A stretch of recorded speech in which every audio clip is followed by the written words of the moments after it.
अपनी गलती पर माफी मांगने वाला कोई चेहरा इतनी बेशर्मी से पहले आपने कभी हंसते हुए देखा? चलिए आज ये भी देख लीजिए और इनकी माफी भी सुन लीजिए। मैंने कहा किसी समाज और धर्म को भी अगर मेरी बातों से चोट पहुंची हो तो मैं 10 बार माफी मांगना होता है। ऑपरेशन सिंदूर की हमारी 2 बेटियां देश की शान और हमारी बहनों पर इन महोदय की टिप्पणी के लिए ये माफी मांग रहे थे। भारतीय सशस्त्र बलों ने काइनेटिक व नॉन काइनेटिक साधनों का उपयोग करके इनमें से कई ड्रोन्स को मार गिराया। अब सुनिए मध्य प्रदेश के इन मंत्री महोदय का वो बेशर्मी वाला बयान जिसके लिए वो आज माफी मांग रहे हैं। जिन्होंने हमारी बेटियों के सिंदूर उजाड़े थे वही कटे पिटे लोगों को हमने उन्हीं की बहन भेज करके उनकी ऐसी की तेजी करवाई। एक बार मोदी जी के लिए जोरदार ताली बजाएं। उन्होंने कपड़े उतार उतार के हमारे हिंदुओं को मारा और मोदी जी ने उनकी बहन को उनकी ऐसी की तेजी करने हमारे जहाज से उनके घर।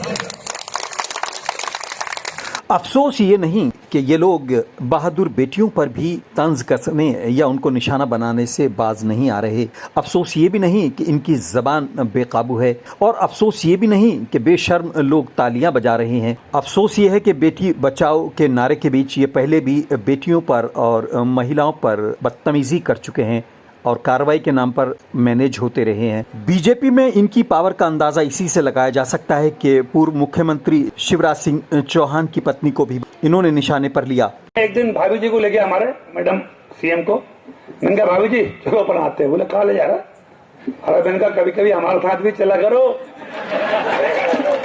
भाई साहब के साथ तो रोज जाते हो, कभी देवरों के साथ भी चलो। भाभी जी क्या बोलती?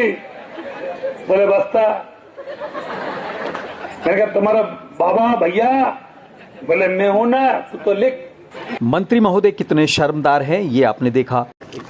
उनकी पार्टी कितनी गंभीर है ये भी आप देख रहे हैं। और ये हाल तो तब है कि ये देश की जाबाज बेटियों को ही नहीं बल्कि मुख्यमंत्री की पत्नी को भी निशाने पर ले सकते हैं, तो फिर आम महिलाओं का और बेटियों का तो क्या हाल होगा ये आप समझ सकते हैं। लेकिन मंत्री जी कान खोल कर सुन लीजिए, कर्नल सोफिया कुरैशी हो या फिर व्योमिका सिंह, ये 130 करोड़ की बहनें हैं, ये देश की शान है, भारत की बेटी हैं। आप नेता कितने ही बड़े सही, लेकिन आपको या किसी को भी भारत की किसी भी बेटी का अपमान करने का अधिकार नहीं दिया जा सकता। हालांकि कई दिन की आंख मिचोली के बाद कोर्ट के आदेश पर मंत्री महोदय के खिलाफ एफआईआर की बात की जा रही है, लेकिन कार्रवाई क्या होगी ये देखना बाकी है। ये चैनल आपका है, आप इसको सब्सक्राइब कीजिए ताकि आपकी आवाज़ और मजबूती से उठाई जा सके।